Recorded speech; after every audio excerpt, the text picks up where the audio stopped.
दोस्तों आज मैं आप सबके ऐसे अघोरी के दर्शन कराने आया हूं जो शमशान में रह करके लगातार 30 साल से तपस्या कर रहे हैं। आपको दिखा दूं, गंगा किनारा है, चारों तरफ शमशान ही शमशान है और यहाँ पर तपस्या करते हैं और सर्पों के साथ में रहते हैं। इनके ऊपर से सर्प निकल जाते हैं, अजगर इनके साथ में रहते हैं, सर्प इनके साथ में रहते हैं, स्वान इनके साथ में रहते हैं। 12 से 13 आपको दर्शन करा रहा हूँ मैं, आपको बड़े ही अद्भुत संत के दर्शन करा रहा हूँ। दोस्तों आप सोच रहे होंगे अघोरी भेस रही है, आई महाराज जी से बात करते हैं कि क्या नाम है महाराज जी आपका?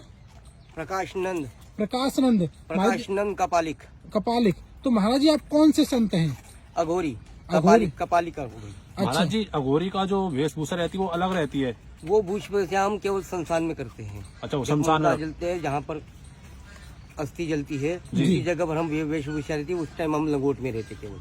अच्छा महाराज जी। अच्छा महाराज जी, तो महाराज जी ये बताइए, अभी आपसे चर्चा हो रही थी तो सर्प वगैरह आपके ऊपर से भी निकल जाते हैं? यहाँ पर सब जानवर आते हैं जी, सर्प वगैरह जो भी कुछ है अच्छा। यहाँ चलते रहते, रात दिन चलते रहते। अच्छा, आपके साथ में रहते हैं? हाँ, यहाँ कुटिया में भी आ जाते हैं, कुटिया के ऊपर बिस्तर के ऊपर भी आ जाते, सिराने में बैठ जाते, कभी शरीर के ऊपर भी आके बैठ जाते। अच्छा महाराज जी, तो महाराज जी कभी हानि नहीं पहुंचाई? नहीं, कोई हानि नहीं हमें, कभी भी हानि नहीं कोई पहुंचाई? हानि नहीं, कोई कुछ नहीं। तो महाराज जी ये जो स्वान आपने पाल रखे हैं इतने, इनका राज बताइए। जो 12-13 स्वान आपने पाल रखे हैं पास में, इनका राज क्या, क्यों पाल रखे हैं? ये पाल नहीं रखे जी महाराज जी, ये ऐसे आए हैं। अच्छा। अब यहाँ पर ये हमारे सहारे पर रहते हैं। जी। इनका जो जीवन व्यापन जो कुछ हम देख जाते हैं, कुछ और आने वाले संत देखे जाते हैं, कुछ आने वाले यात्री है वो भी इनकी सेवा कर जाते हैं। अच्छा महाराज जी। हाँ जी, ऐसी बात नहीं है, इनकी सेवा सभी समाज कर। महाराज जी आपकी कुटिया तो बिल्कुल समाधि स्थल के पास है। हाँ जी। जहाँ पर पहुँचना किसी आम इंसान की तो बात नहीं।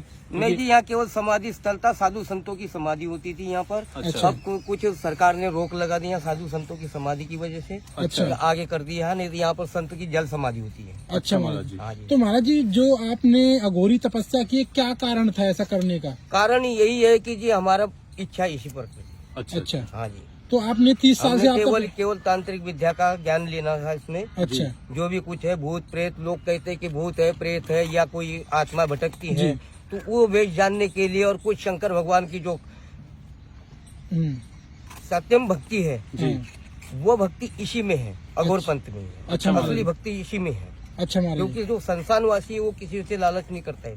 तो महाराज जी जैसे भूत प्रेत लोगों पर ब्यादा लगी रहती है तो वो आप काट देते हैं? काट देते जी। अच्छा। तो महाराज जी भूत प्रेत होते हैं? होते हैं, क्यों नहीं। अच्छा, होते हैं। आत्मा भटकती है, होती है। अच्छा। हाँ। तो महाराज जी कोई ऐसी अपनी कथा बताइए जो आपके साथ में घटित हुई, भूत ने आपको परेशान किया हो कभी? ना, हमें तो परेशान नहीं किया है। हमारे पास कोई केस आए हैं, 2-3 केस ऐसे आए थे जी कि जिनको भूत परेशान किया था। पीछे हम पहले तो कुटिया हमारी उस तरफ थी, एक कुटिया अभी इधर बना दी हमने। बाहर जैसे जैसे खत्म हो जाती थी वो बह गई थी जी। तो वहाँ पर 2-3 केस ऐसे आए थे कि जिनके ऊपर के विकट साया था भूतों का। अच्छा। तो वो केस हमने सवाल करके भेजा है वहाँ। अच्छा। हाँ जी। जैसे महाराज जी आप शमशान में बैठते हैं तो आपको भी तो परेशान किया होगा शुरुआत में भूतों ने ऐसे? नहीं, ऐसी कोई परेशानी नहीं। कई परेशानी नहीं, कोई परेशानी नहीं। हमारा जब तक जाप चलता था, जाप के समय कोई भी भूत प्रेत का साया, कोई भी ऐसा गंदा साया नहीं आ सकता हमारा। अच्छा महाराज जी, तो आपकी कोई महाराज जी फीस वगैरह भी रहती है? नहीं, हमारी कोई फीस नहीं है जी। तो आपका एड्रेस क्या है महाराज जी, कौन सी जगह रहते हैं आप? ये है 10 नंबर ठोकर। अच्छा। हाँ, 10 नंबर ठोकर, हाँ बैरागी कैंप। जी महाराज जी। अच्छा, बैरागी कैंप 10 हाँ। नंबर ठोकर है। गुरुमुख ध्यान केंद्र कुंज। अच्छा। इसका नाम है गुरुमुख ध्यान कुंज। अच्छा जी महाराज जी। ये समाधि स्थल है, संतों की समाधि स्थल। महाराज जी जो अघोरी होता है वो शिव जी का 5वां रूप बताया जाता हाँ है। जी। तो महाराज जी जो आपकी जो मेन जो तपस्या होती है वो अमावस्या और कौन से दिन होती है? अमावस्या और पूर्णवासी। अमावस्या हाँ, पूर्णिमासी। पूर्णवासी और सूर्य ग्रहण पे। तो महाराज जी बहुत से अघोरी जैसे कि मांसाहार का जो भक्षण करते हैं तो वो उसमें लिखा होता है कि अघोरी कर सकता है? ये ऐसा है कि अघोरी भी करते, नाथपंथी भी करते। अच्छा अच्छा। हाँ, ये ऐसा है कि मांस भक्षण आप आजकल तो पाबंदी लग गई है संस्थानों पे जाने की जी।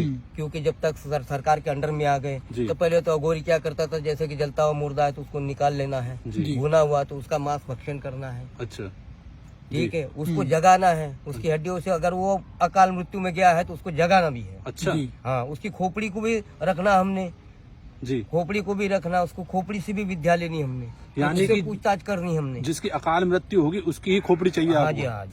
अच्छा। वो ऐसा अपने आप मृत्यु में जाता, वो उसका तो कोई मतलब, कोई आत्मा भटकती नहीं उसकी। तो महाराज जी आपने तो सिद्ध कर रखी होंगी ना खोपड़ी वगैरह सारी कुछ? खोपड़ी तो यहाँ रखी थी महाराज, सब गंगा मैया ले गई बहा करके। अच्छा, जब चढ़ी होंगी बेग आया होगा सब खत्म हो बह गया, गया यहाँ होगा। तक बर्तन भांडे तक के खत्म हो गए मेरे। अच्छा महाराज जी। ये तो दोबारा से अभी लिए हैं। वर्तमान ये कुटिया में कम से कम इतना पानी भरा हुआ था। अच्छा महाराज जी, हाँ जी। महाराज जी 30 साल हो गई आपको संत वेश में, हाँ। अघोरी बने, हाँ तो जी। पहले ग्रस्त में थे। पहले ग्रस्त में थे हम। अच्छा, तो पत्नी का क्या हुआ? पत्नी कहाँ है आपकी? पत्नी सब है जी, अपनी अपनी जगह पर है। अच्छा, सब छोड़ दिया। सब छोड़ दिया, हमने त्याग दिया। वो उनकी तरफ कोई रोक नहीं, मतलब मोह माया का मोह त्याग दिया। उनको परवरिश करके पाल पोस के बड़ा कर दिया, सब कुछ करके, यानी कि उनको दुखी नहीं छोड़ा। तो महाराज जी अब कभी याद नहीं आती आपको? नहीं, याद तो आती है, जाते भी है दर्शन के लिए। अच्छा, जाते। लेकिन रुकते नहीं हैं। अच्छा, रुकते नहीं है। नहीं, एक आध 2 घंटा रुक गए अगर? हाँ, 1-2 घंटा रुक गए या 1 आध दिन रुक गए, वो भी बाहर, घर के अंदर नहीं, बाहर ही रुकेंगे। बाहर ही। बाहर। तो दोस्तों आज बड़े ही दिव्य संत के दर्शन हुए, अघोरी के दर्शन हुए। और दोस्तों मैं आपको इनकी देखिए झोपड़ी दिखा देता हूँ, बस इसमें कुछ भी नहीं है, अपना यहीं पर ये सोते हैं, इसी में जो है सर्प वगैरह आते रहते हैं, क्योंकि ये जंगल ही जंगल है। देखिए चारों तरफ जंगल ही जंगल है, गंगा किनारा है। आपको कोई भी बसावट यहाँ देखने को नहीं मिलेगी। यहाँ पर सिर्फ संत ही रहते हैं। ये देखिए, आपको इधर भी कुछ झोपड़ी है संतों की, यहाँ पर संत ही रहते हैं। बाकी यहाँ पर कोई भी जो है परिंदा पैर नहीं मार सकता है, बस। क्यों? तो दोस्तों आज बड़े ही दिव्य संत के दर्शन हुए। मेरा आपसे हाथ जोड़ के निवेदन है, आप इस वीडियो को शेयर करें ताकि सत्य सनातन धर्म का प्रचार प्रसार हो सके। आप दर्शन करने के लिए आए थे, तो बड़े ही दिव्य दर्शन हुए। सभी को जय श्री कृष्णा, राधे राधे।